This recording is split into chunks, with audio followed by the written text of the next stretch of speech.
I grew up on rap. My background is rap and R&B, and I love heavy metal. My cuz grew up with Primus, Deftones, hip-hop. Okay? The other guys, one of them grew up on Iron Maiden, the other one grew up on Nirvana. Imagine the dynamics of that. We all had something different to offer. No one was in there with, oh, this is strictly metal. No gauges, no labels, no nothing. What you hear is what you get. Nothing special about it, nothing bad about it. And it is what it is. Okay? Anyone try to stamp a label on it? They couldn't. We played a show over in Washington. We went on a tour. And the guys were just mind blown because they never heard anything like that. And they were like, you guys were like, good afternoon, y'all. It's Demise. Grubbin, my girlfriend gave me some food, right? And I just made a video earlier today and posted it about food and how unhealthy a lot of food is out there, and you just got to keep track of the foods that you're putting in your body. Okay, that's for that video. Go watch that. Now this video is all about the Scala boys. Okay, this video is all about the Scala Manucci boys. Let's go back 4.5 years ago. I just set my drum setup back in my old room at my grandma's house in the garage. I set up my old red drum set. Me and my cuz ran into each other at a gas station, and I was listening to Deftones Around the Fur song. Okay, I was listening to that song. Badass band, Deftones, go check them out. As I'm driving to the gas station, I see my cuz, and we used to make music back in the day when I was really young. When he was 19, I must have been 16. We hadn't talked for a long time, so around this time I'm 25 years old. I'm at the gas station, me and him run into each other, and I say, hey man, you know, I've been doing my rap, my hip-hop stuff. I have my drums set up at my room. Let's do some rock, man. Let's do some rock stuff like we did before. So I already put out my Demise album. I already put out my hip-hop stuff. I've been performing live as Demise. I'd bring my drum set it up, and I'd be doing all kinds of drum solos and drum fills and stuff. He says, hell yeah, excited, you know. He loves music. He's a bass player, he's a guitar player, but when he came over, we started with drums and bass. So we played drums and bass. Shout out to my homie Safa. He came through and did some guitar. Now we have some really old classic songs that we made that were just jams, just freestyle jams, man, like jazz. We'd start off slow, jamming out some nice feel-good stuff, some emotional stuff, and then I'd start picking up the drums, and it was like we were having a musical orgasm, a musical orgy together, and we didn't write anything. We were just jamming, okay? That's where most of the beauty comes out, in jamming. Time goes by, me and my cuz, we decide to really take the music writing part serious, and we want to possibly form a band and put out music and perform shows. And Safa, I'm not sure if he was quite ready for that yet. I don't know. We go to Guitar Center, me and my cuz. This is around 3.5 years ago. We're at Guitar Center. This is the funny part here. Walking around and looking at the pedals. He's looking at the pedals, and there's another guy that's over there. Glasses, long hair. I think he's wearing a black sweater. So me and my cuz, we've already been jamming out, right? Jamming out in my room in the garage. We're like, you know, Safa's great. He's a really great guitar player. But we're trying to construct music, you know, some emotional stuff. Whatever it is, we didn't really care what it was. Next thing you know, I'm looking at the pedals. I love heavy metal. I was like, hey, look at that heavy metal pedal. Look at that distortion pedal. And then my cousin goes, I already have a distortion pedal. I was like, what? You can't go wrong with more metal. All of a sudden, the kid with the glasses with the long hair and the black sweater starts laughing. And we're like, who's this guy? Huh? Mr. Funny Guy over here, huh? Comes over, and we're just talking to him, and he's like, hey, yo, what's up? You know, and we're like, what's up? And we just start talking about music. He's playing bass, I'm playing drums. What are you playing? Of course, he plays guitar, and he sings. And we're like, wow, man, that's pretty cool. And he's into songwriting and constructing music. And we're just shooting this shit, man, about music. Find out his name is Dave, alright? So we were like, hey, what's your name, man? Dave, you know, I don't know what's wrong with the man. He sounded pretty nervous, but love you, Dave. Funny thing, we always bust his balls about that incident, right? We're over there. We're at the Guitar Center in Santa Clara, which is off Stevens Creek if you know where that's at. And we're just talking about music, man, talking about it. I've been working on my solo stuff, and me and my cousin have been working on our rock stuff, and I've been working on my hip-hop and my rap. Now, Dave, heavily inspired by Nirvana at this time. He was a really big Nirvana fan, just a fan of music in general. Like me and my cousin, you know, I have a rap hip-hop background. My cousin has rock, classical, hip-hop background, and Dave likes grunge and Foo Fighters and all that stuff. So it was a match made right there, you know, at Guitar Center. Man, that brings back a lot of memories talking about that, you know. We get his number, you know, we go to the car, we take him to the car, we're listening. He's listening to some of our stuff, and we are listening to some of his stuff, I think, or what he was talking about creating. And it was just wonderful, man. We were like, you know what, this guy's young, this guy's fresh out of high school. We're a little older, and he's all, I have some people that I want you to meet. Next thing you know, come over, man. He lives right by, like a 10-minute drive from my grandma's house, 15-minute drive. And that was the cool part about it. We all pretty much lived in the same area along the east side of San Jose over there. Stuff gets going. We end up, he introduces us to Art. Art wanted to play guitar, but what we found out was that Dave and my cousin play guitar well together. They play guitar and they complement each other, because Dave plays like a rhythm guitar, and then my cousin plays like a higher pitched melodic lead over the rhythm guitar. And they were just doing that, man, like layer upon layer of guitar, and it was brilliant. And a lot of people call it, a lot of people were like, sounds like post rock. You know what I say to that? Go ahead, label it, call it whatever you want. At first I was like, don't label. Who cares? People are gonna label and try to put a stamp on everything. Comes with the territory, right? So Art comes over, man. Art's starting to play bass. Things are starting to get rolling, man. We start practicing every Sunday at my grandma's house in my room.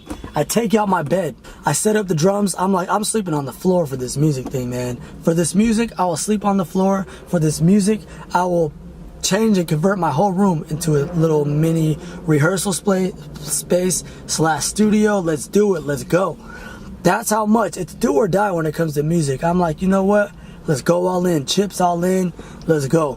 I have a girlfriend and a baby boy now, and I have to really think smart. It's still do or die. And me and my girl talked about it, and I'm like, this is what I'm destined to do. This is what I love to do, and this I wouldn't want to do anything else. Go work at a job that I hate, 9 to 5, just for some. Nah, man, I can't do that. I will not. All right, I've done it before. Now, mind you, the ball's starting to get rolling with the Scala boys. We're starting to practice every Sunday, sometimes Fridays. We're getting songs. We have not played a show yet.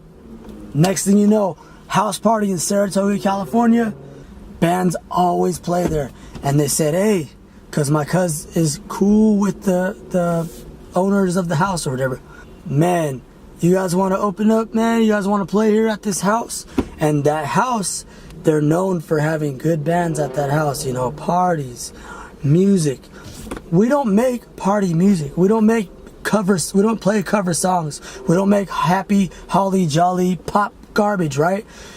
We make whatever comes to us. Every time we played a show, every time we made a song, we never had any preconceived notions. We would sit there, and next thing you know, someone would be playing. Boom, that's tight. You know what I could do? Something on drums, bass, and it just would come out. I grew up on rap. My background is rap and R&B, and I love heavy metal. My cousin grew up with Primus, Deftones, hip hop. Okay?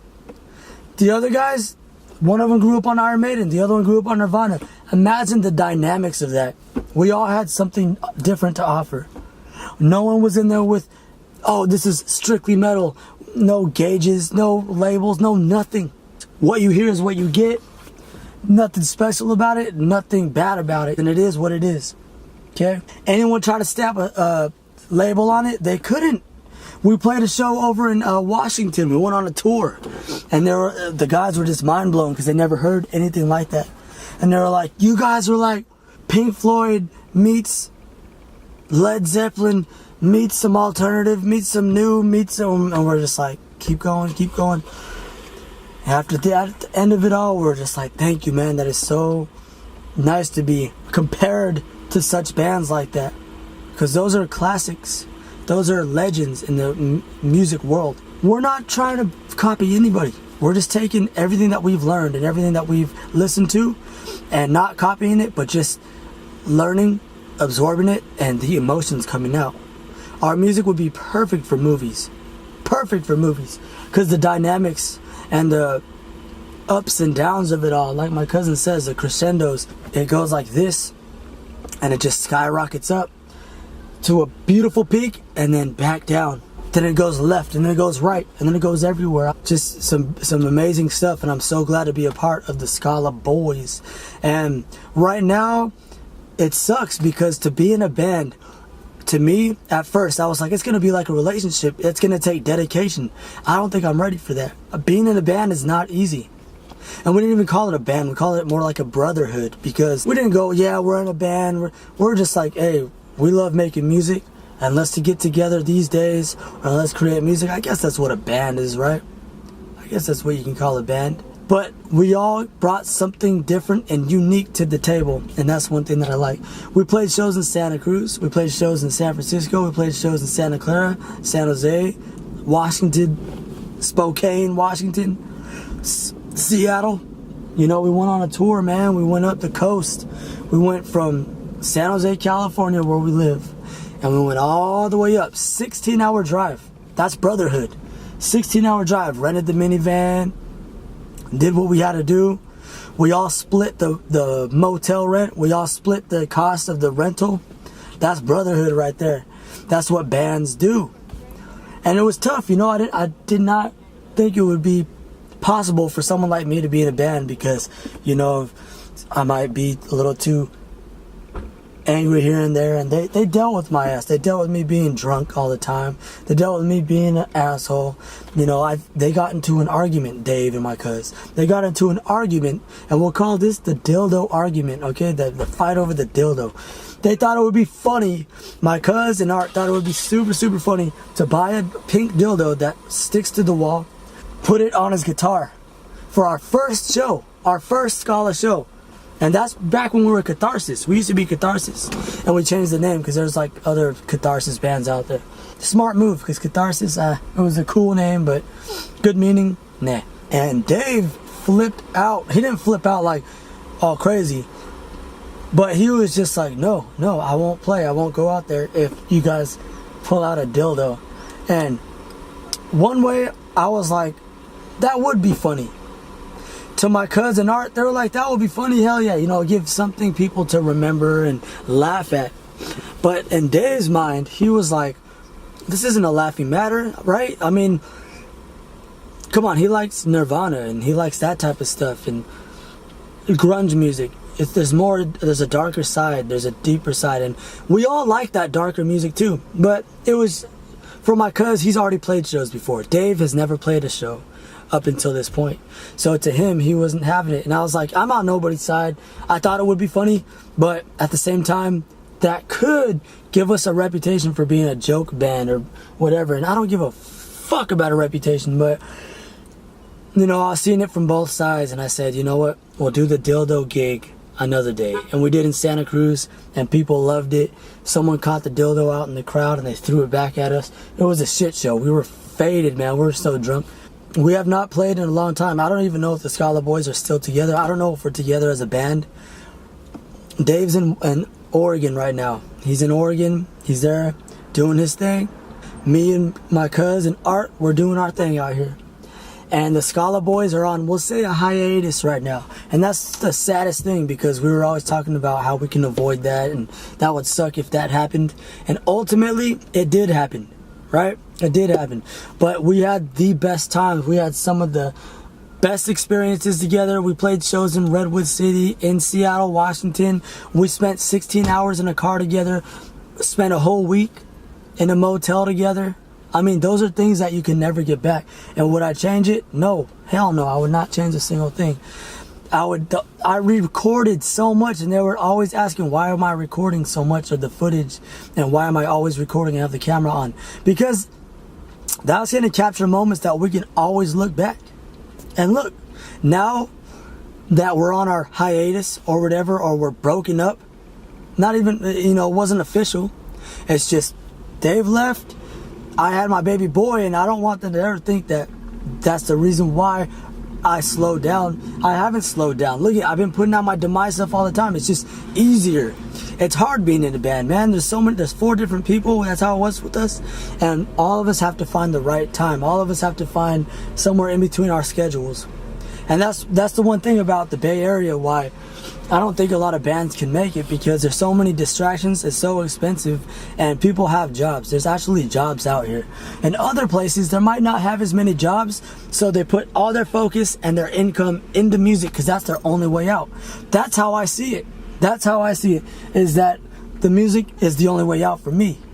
I don't look at being in the Silicon Valley and being in the Bay Area like, oh, well, there is these other jobs that I can use as a pillow or use as a plan B. No, that's not how I think about it. I think about it as, this is my home. The Silicon Valley just happens to be here, but my family's been here way before, right? So I'm going to do what I'm going to do no matter what. I'm going to make music no matter what. I don't care if home prices are skyrocket. I don't care if rent is sky high. I'm going to find my way, and I'm going to get paid, and I'm going to make certain avenues and start certain things that I could be making my sources of income off music. See, that's how you have to think about it. Okay? It's tough. It's very, very, very tough. Sometimes I really just want to give up. And with the Scala boys, we played shows. So many shows. We got paid from gigs. Shout outs to the Caravan. Caravan was paying us checks. And they're like, oh yeah, by the way, come see us. We have checks. And I was just like, man, this is amazing. I'm getting played with my brothers for playing drums for 35 minutes in front of people that were loving it. Scala Minucci boys, man. It was great experiences, and I'll be posting all kinds of videos for you guys. Thank you all so much.